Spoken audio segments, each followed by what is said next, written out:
Welcome back to Learn English Road. Today, we continue with Idioms Through One Story, Part 5. In this episode, you'll hear a very emotional story called The Maid Who Never Left Their Hearts.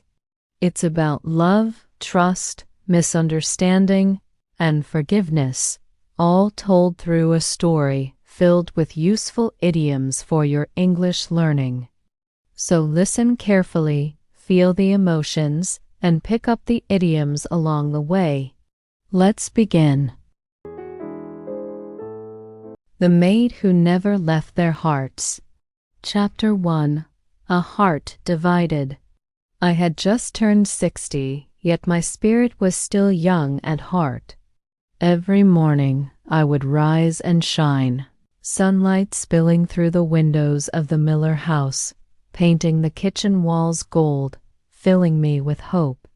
For 15 years I had served here as the miller's maid, tending to their needs as quietly as the ticking clock in the hallway. 15 years in this home had woven me into its very soul, the laughter, the tears, the quiet victories that no one else might notice. Mr. and Mrs. Miller were kind, fair, and full of life. And little Emma, she was a gem of a person, her laughter ringing like the sweetest melody, her tiny hands always reaching for mine. Life had not been easy for me. I had spent decades working tirelessly, yet I had always played my cards right, earning the trust, love, and respect that no money could buy. My place in their hearts was never up for grabs. Every day was an opportunity to make hay while the sun shines, to create moments of joy, filling the home with warmth. Teaching Emma to draw, baking pies, or tucking her in after a day packed to the rafters with adventures. Listening to Mr. Miller tell stories in his deep, warm voice. These were the things I lived for. And then there was Mrs. Miller. I often stood by her side in the kitchen, the smell of cinnamon and apples filling the air as we kneaded dough together. She would hum softly, sometimes sharing recipes passed down from her mother, reminding me that cooking wasn't just about food, but about the icing on the cake of family life. Other times, she would pause to ask about my own childhood, urging me to spill the beans about memories I had kept tucked away. On quiet afternoons, we folded laundry while she confided in me about her worries, her hopes for Emma, and the little triumphs of their family life.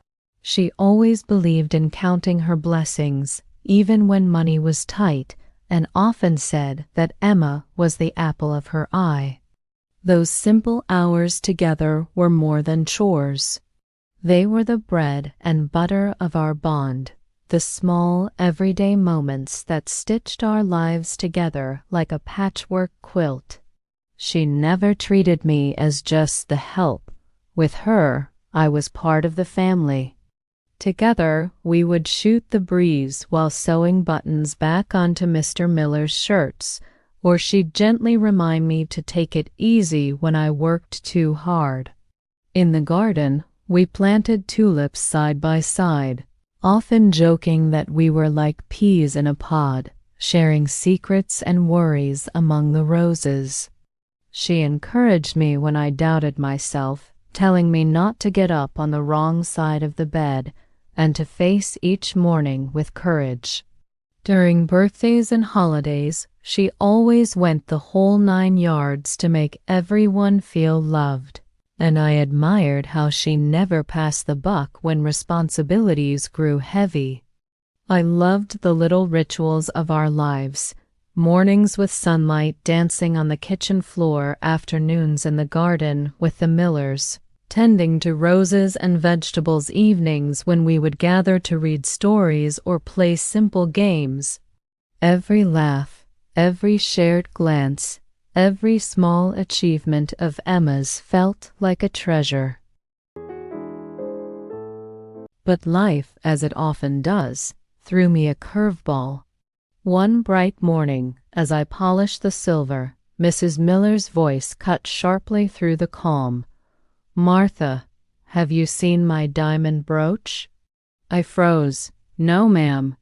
"I haven't," I replied, trying to remain calm, though my heart jumped out of my skin.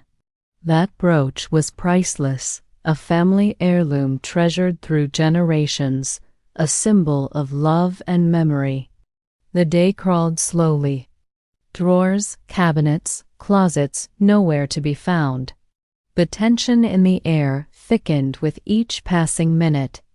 The air in the Miller home, once filled with warmth and laughter, grew heavy with silence.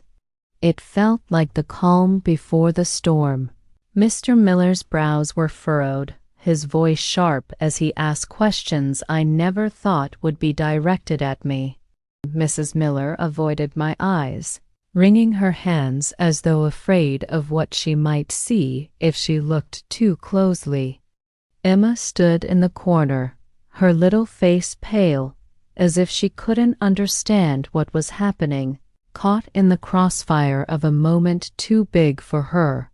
In that moment, the years of loyalty, the countless nights of baking pies, mending clothes, and comforting Emma through her fevers, all of it seemed to go up in smoke. No one said the words outright, but I could read between the lines. The doubt was there, unspoken but sharp, like a blade cutting into my very soul. I wanted to cry out, to remind them of my devotion, but the lump in my throat would not let me.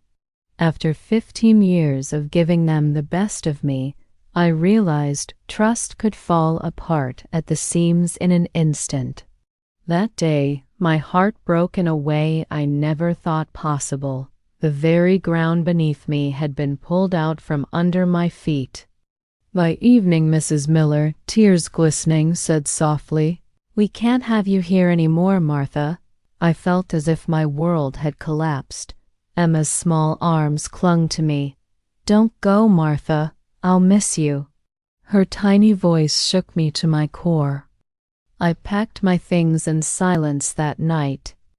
My small suitcase, worn at the edges, held more memories than clothes. Emma's drawings she had slipped under my door, a scarf Mrs. Miller once knitted for me, little keepsakes of a life I thought would last forever. Each item felt heavier than stone as I folded it carefully, realizing that trust, once broken, is hard to put back together again. The house was quiet, but the silence was not peaceful. It was the kind of silence that comes when trust is broken, when words left unsaid weigh more than any accusation. It felt as though I had been left high and dry, abandoned by the very people I had given my life to. As I walked down the hallway, Emma appeared in her nightdress, clutching her doll. Her eyes were wide with fear and confusion. "Are you leaving?" she whispered. My throat tightened. I knelt, smoothing her hair away from her tear-streaked cheeks. "I have to, darling," I said softly, forcing a smile that didn't reach my eyes. "But you must be brave. Sometimes life throws us a curveball, and we just have to face it." She wrapped her little arms around my neck, refusing to let go. My heart shattered. If it weren't for her, I might have walked out without turning back, but Emma's sobs made each step feel like walking on thin ice. Mrs. Miller stood in the doorway, her lips pressed together, her face pale. She said nothing. Mr. Miller was nowhere to be found. It was clear I had become the black sheep of the family. I kissed Emma's forehead one last time, pried her arms gently from around me, and rose to my feet. The weight of my suitcase was nothing compared to the heaviness in my chest. When the front door closed behind me, it was more than wood and hinges shutting. It was 15 years of devotion, trust, and love gone down the drain in a single moment. I stepped into the cold night air, tears burning my cheeks, and walked away, knowing life would never be the same. Weeks passed. Finding work at my age was a no-win situation. Families were wary, suspicious, or indifferent. Pride wrestled with necessity, hope with despair. At night, I would let my hair down, letting tears fall freely. Could I ever get over it? Could trust ever return? Chapter 2: A New Beginning. When I first got the chance to work for the Hendersons, I knew it was a golden opportunity, the kind that doesn't come around every day. I decided to strike while the iron was hot and said yes without hesitation. At the time, I was just trying to keep my head above water, juggling odd jobs and doing my best to make ends meet. But this chance felt like a real turning point, a moment when life was finally offering me a way to get my foot in the door of something steady and meaningful. Of course, people warned me not to count my chickens before they hatch, but deep inside, I felt this was my big break. I promised myself I would go the extra mile, and I truly did, day in and day out, giving it my all. It wasn't always smooth sailing, but when you believe in something, you learn to weather the storm. Looking back now, I can honestly say that saying yes to the Hendersons was the moment I stopped just scraping by and started truly living. The Hendersons was a warm, welcoming family who treated me as a person, not merely a servant. Their home was a sanctuary, laughter, quiet gestures of care, and moments that reminded me of life's simple joys. I began to take it easy, finally fit as a fiddle after months of stress. I would shoot the breeze with Mr. Henderson in the garden, while Mrs. Henderson would nip in the bud any worry before it grew. They welcomed me warmly, and their kindness began to heal the ache in my heart. One afternoon, Mrs. Henderson noticed my distant expression. "Martha, life can sometimes be all bark and no bite. Don't let fear hold you back. And remember, it's no skin off my nose if you take the chance to do what's right for you." Her words warmed me, yet my heart ached for the Millers. I reflected on my years with them. The laughter, the bedtime stories, even the neck-and-neck competitions with Emma over who could build the tallest block tower. Those moments were a sight for sore eyes, and the thought of losing them again was unbearable. Chapter 3: The Letter of Regret. One day I received a letter from Mrs. Miller. My hands shook as I broke the seal, feeling my heart pound like a drum. The paper was thin, the ink slightly smudged, as though her tears had mingled with the words. "My dear," she began, "I write this with a heavy heart and tears that blur my sight. Time and again, I have thought back to that dreadful day when suspicion cast its shadow over you. How foolish we were to jump the gun, to let doubt creep in where trust had always lived. The brooch has since been found, tucked away in an old drawer. It was never lost, only misplaced, and the discovery makes our guilt all the heavier. I see now how deeply we wounded you, and the thought of it keeps me awake at night. We were blinded by fear, and in that moment we did you wrong. It took me time to gather the courage, but I could not let another year slip through my fingers. I asked around the neighborhood, spoke with the old shopkeeper you used to greet every morning, and finally learned that you were now with the Hendersons. It was only then that I felt a glimmer of hope that I could reach you at last. Please know You were never just a maid to us. You were the heart of this home. Without you, the house has been as empty as a shell of its former self. I would give my right arm to turn back the clock, to undo the pain we caused. If you can find it in your heart to forgive us, it would be the greatest gift. Don't let this be water under the bridge without a chance to heal.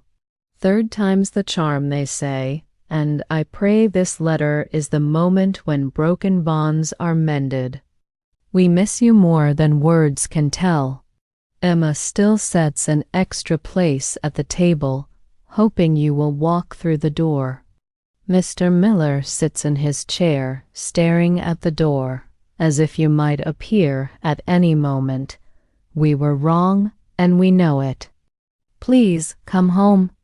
Don't let this mistake drive a wedge between us forever. When I finished reading, the tears came like a flood. My heart ached, yet in the midst of pain, there was a glimmer of hope. Their regret was genuine. I could read between the lines and feel it in every word. I pressed the paper to my chest, my tears soaking the words. It felt like her voice was in the room with me, trembling, pleading.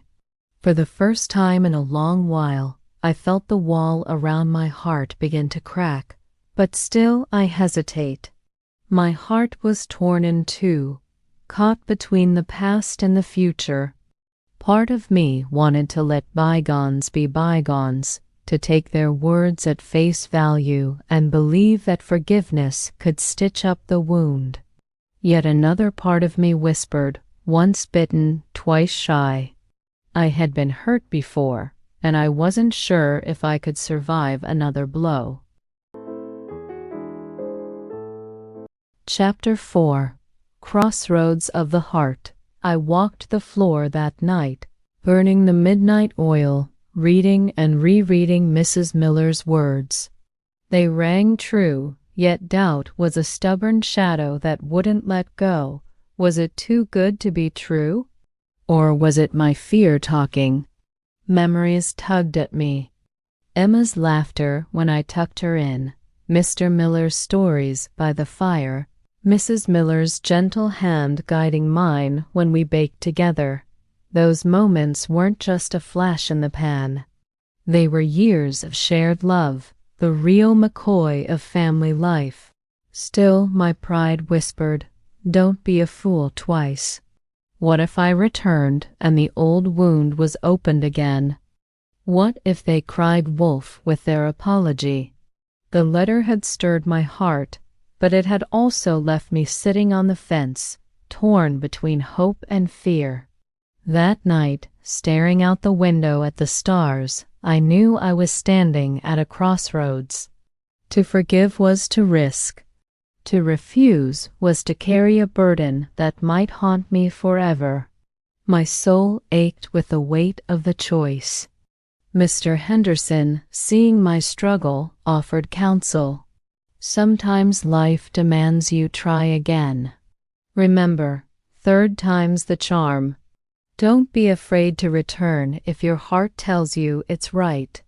But get your ducks in a row before you step back in, and plan carefully. I spent nights thinking, weighing options, reflecting on every shared moment with the Millers.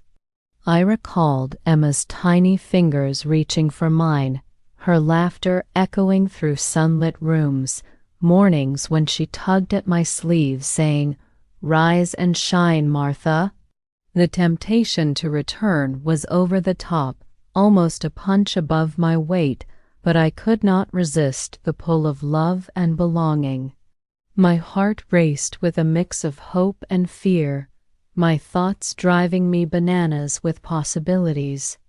The Hendersons' guidance stayed with me. "Martha," Mrs. Henderson reminded me gently, "life is not in the same league when fear rules your heart. Sometimes you have to shake a leg and act. Don't let passing fancies or fair weather friends sway your decision. And never let anyone pull the wool over your eyes." I nodded. Her words resonated. I could not let my years of loyalty and care be wasted. The miller's letter was right off the bat a mixture of relief and temptation. They had found the brooch and asked me to return. Emma cried herself to sleep for me every night. My absence had been a void too heavy to bear.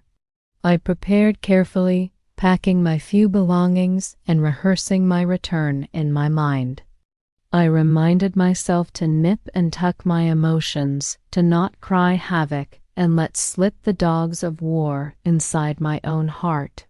I would walk back into that home with grace, patience, and humility, ready to forgive but also cautious. Chapter 5. Back to where love began. When I arrived, Emma ran to me, her laughter a sight for sore eyes, her tiny feet flying across the floor. Mrs. Miller's tears glistened, and Mr. Miller's hands held mine in silent apology.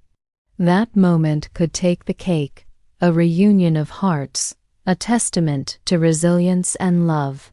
The days that followed were careful, deliberate.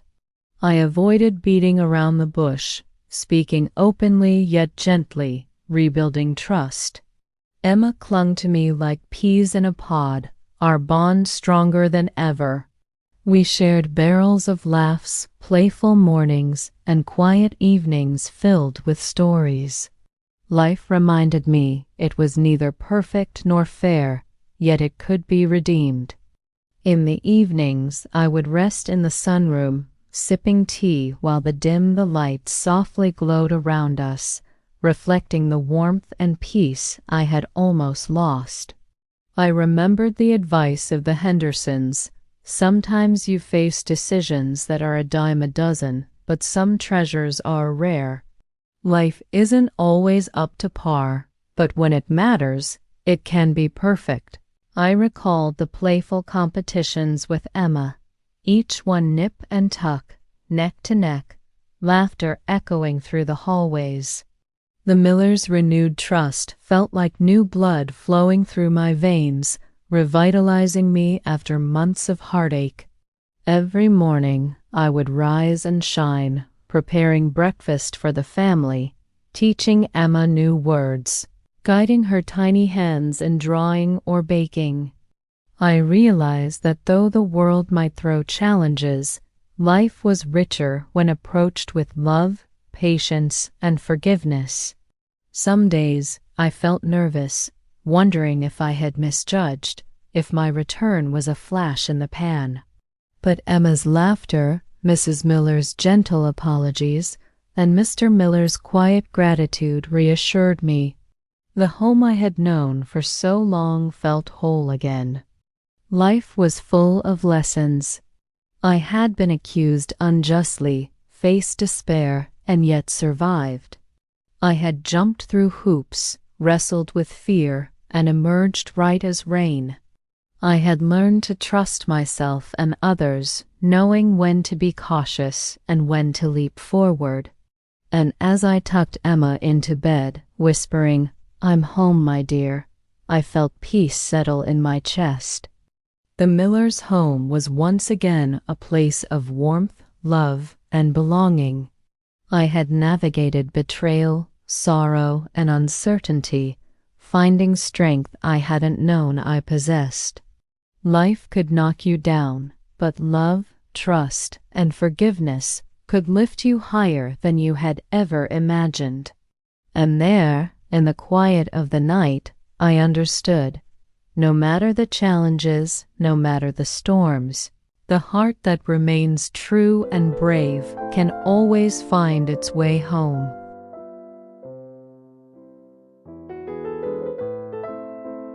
Now, let's go over the idioms you heard in the story. I'll explain their meanings and give you a simple example for each one, so you can start using them in your daily English. 1. Young at heart, meaning having a youthful outlook despite age. Example: my grandmother is 80 but still young at heart and loves dancing. 2. rise and shine, meaning wake up and start the day. Example, come on kids, rise and shine, it's time for school. 3. Gem of a person, meaning a truly kind, valuable, or admirable person. Example, she helped me without asking anything in return. She's a real gem of a person. 4. Play one's cards right, meaning handle a situation well to succeed. Example, if you play your cards right, you might get promoted. 5. Up for grabs, meaning available to anyone who wants it. Example, the last ticket is up for grabs. Who wants it? 6. Make hay while the sun shines, meaning take advantage of an opportunity while it lasts. Example, it's holiday season, so let's make hay while the sun shines and sell more goods. 7. Packed to the rafters, meaning extremely full, crowded. Example, the stadium was packed to the rafters with fans. 8. The icing on the cake, meaning an extra benefit that makes something even better. Example, winning the prize was great, but getting a medal was the icing on the cake. 9. Spill the beans, meaning reveal a secret. Example, she accidentally spilled the beans about the surprise party. 10. Count one's blessings, meaning be grateful for what you have. Example, instead of complaining, try to count your blessings. 11. The apple of one's eye, meaning someone deeply loved or cherished. Example, her son is the apple of her eye. 12. The bread and butter, meaning main source of income. Example, teaching is my bread and butter. 13. Shoot the breeze, meaning chat casually. Example, we sat on the porch and shot the breeze for hours. 14. Take it easy, meaning relax and not stress. Example, you should take it easy after your surgery. 15. Like peas in a pod, meaning very similar. Example, the twins are like peas in a pod. 16. Get up on the wrong side of the bed, meaning wake up in a bad mood. Example, he must have got up on the wrong side of the bed. He's been grumpy all day. 17. The whole 9 yards, meaning everything possible.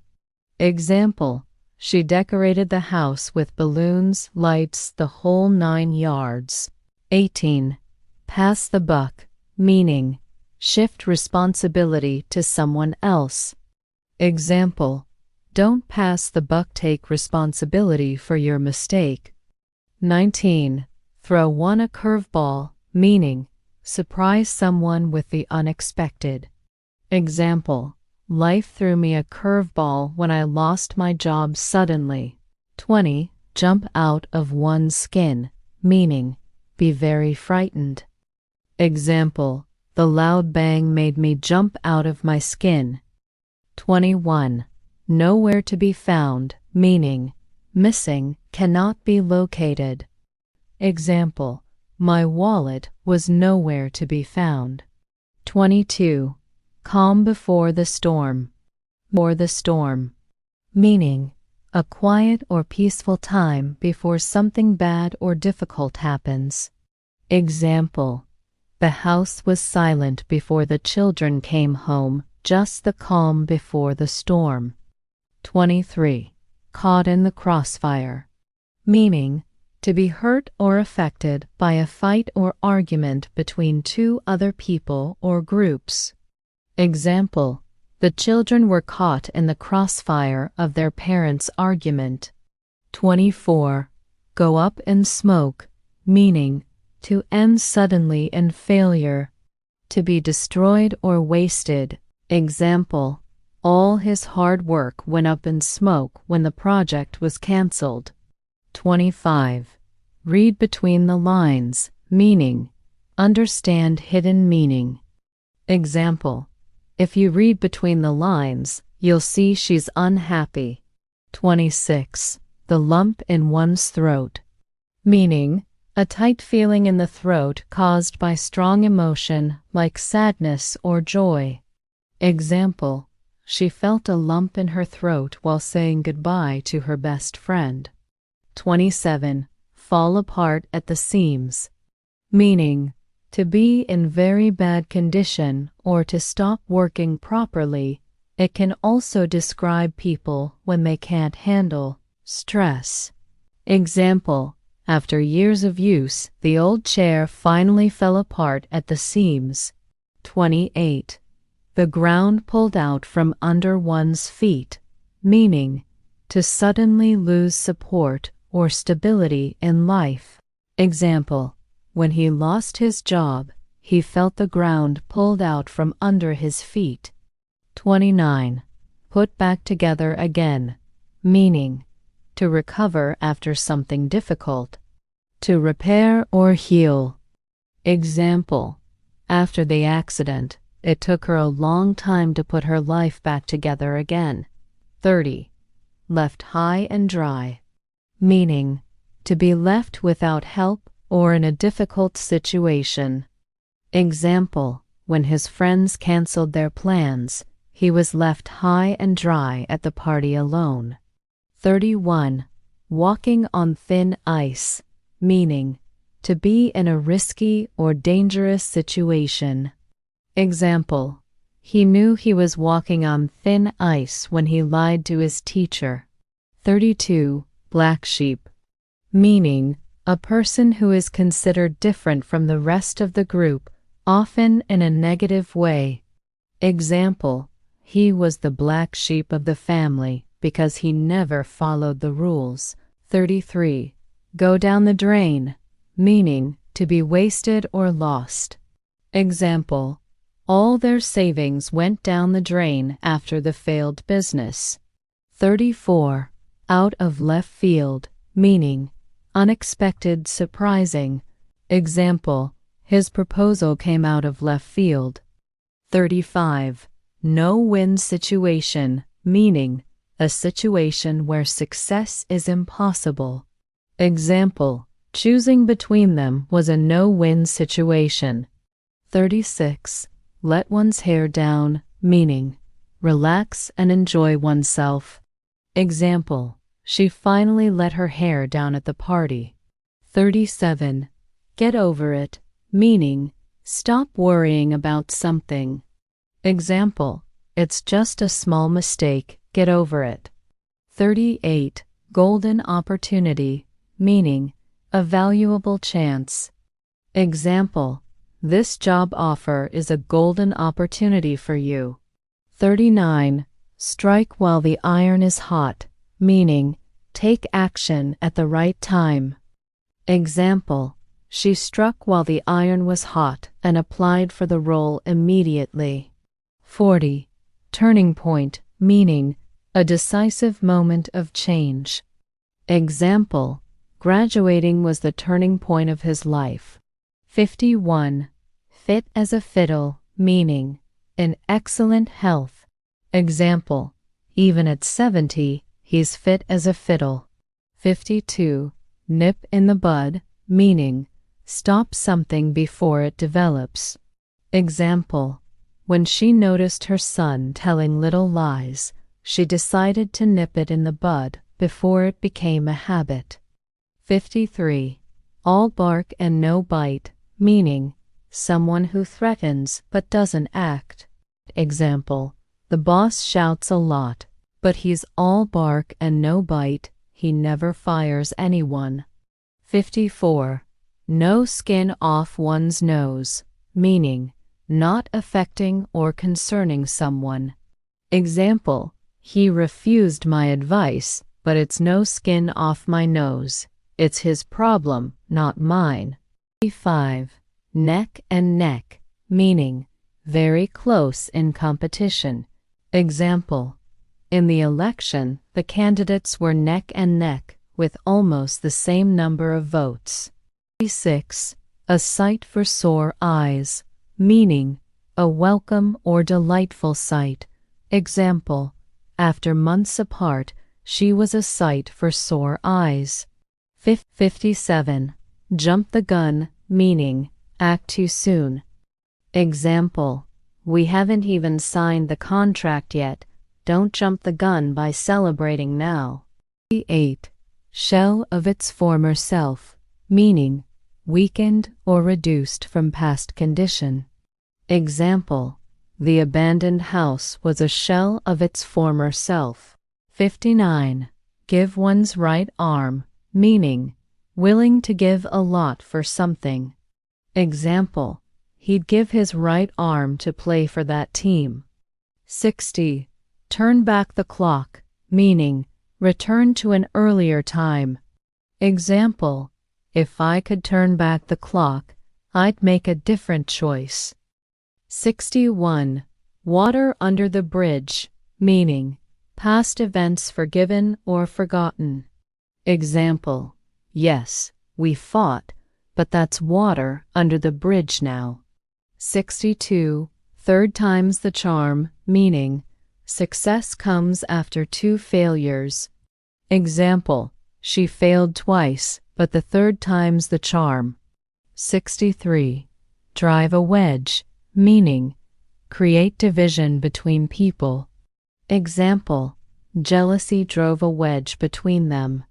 64. Let bygones be bygones, meaning forget past disagreements. Example: let's let bygones be bygones and be friends again. 65. Once bitten, twice shy, meaning cautious after a bad experience. Example: he won't invest again. Once bitten, twice shy. 66. Burn the midnight oil, meaning work late into the night. Example: she burned the midnight oil to finish the project. 67. Too good to be true, meaning seems unreal or unbelievable. Example: the offer seemed too good to be true. 68. A flash in the pan, meaning sudden success that doesn't last. Example: his first hit was just a flash in the pan. 69. The real McCoy, meaning the genuine thing. Example: I thought the bag was a cheap copy, but it turned out to be the real McCoy. 70. Cry wolf, meaning give a false alarm. Example: he cried wolf so often that no one believed him anymore. 71. Sit on the fence, meaning avoid making a decision. Example: she's sitting on the fence about which job to take. 72. At a crossroads, meaning at a point of important decision. Example: after graduation, he was at a crossroads in life. 73. Get your ducks in a row, meaning get organized. 70. Example: you need to get your ducks in a row before the meeting. 74. Over the top, meaning excessive. Example: her reaction was a bit over the top. 75. Punch above one's weight, meaning perform beyond one's ability or level. Example: the small team punched above their weight in the competition. 6. Drive one bananas, meaning make someone annoyed or crazy. Example: his constant humming drives me bananas. 77. Not in the same league, meaning not comparable in quality or ability. Example: this restaurant isn't in the same league as that one. 78. Shake a leg, meaning hurry up. Example: come on, shake a leg or we'll be late. 70. A passing fancy, meaning something that interests you briefly. Example, her love of painting was just a passing fancy. 80. Fair weather friends, meaning friends who are only around in good times. Example, he realized they were fair weather friends when he lost his job. 81. Pull the wool over one's eyes, meaning deceive someone. Example, don't let him pull the wool over your eyes. 82. Right off the bat, meaning immediately. Example, she liked him right off the bat.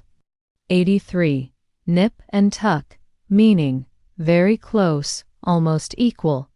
Example, it was a nip and tuck contest till the end. 84. Cry havoc and let slip the dogs of war, meaning cause chaos and destruction. Example, when the teacher left the classroom, the children cried havoc and let slip the dogs of war. They shouted, threw papers, and ran around. 85. Take the cake, meaning be the best or worst. Example, of all his excuses, this one takes the cake. 86. Beat around the bush, meaning avoid the main point. Example, stop beating around the bush and tell me the truth. 87. Barrels of laughs, meaning very funny. Example, the comedy show was barrels of laughs. 88. Dim the lights, meaning lower the brightness, often for atmosphere. Example, they dimmed the lights before the movie started. 89. A dime a dozen, meaning very common. Example, cheap souvenirs are a dime a dozen here. 90. Up to par, meaning meeting expectations or standards. Example, her work wasn't up to par this time. 91. New blood, meaning fresh energy or new people. Example, the team needs new blood to succeed. 92.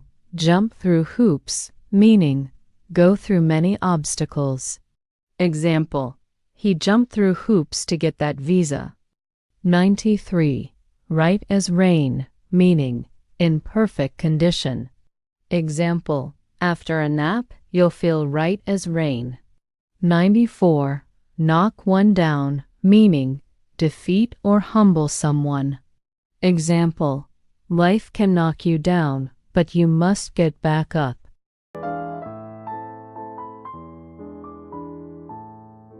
And that's it for today's story, filled with 94 idioms all woven into one journey. I hope you enjoyed listening, and more importantly, I hope you picked up some new expressions to use in your daily English. Remember, idioms bring life, color, and feeling to your conversations. The more you hear them, the more natural they will sound when you use them yourself. If you enjoyed this video, don't forget to like, share, and subscribe to support the channel. And stay tuned for part 6, because the story of idioms never ends. See you next time.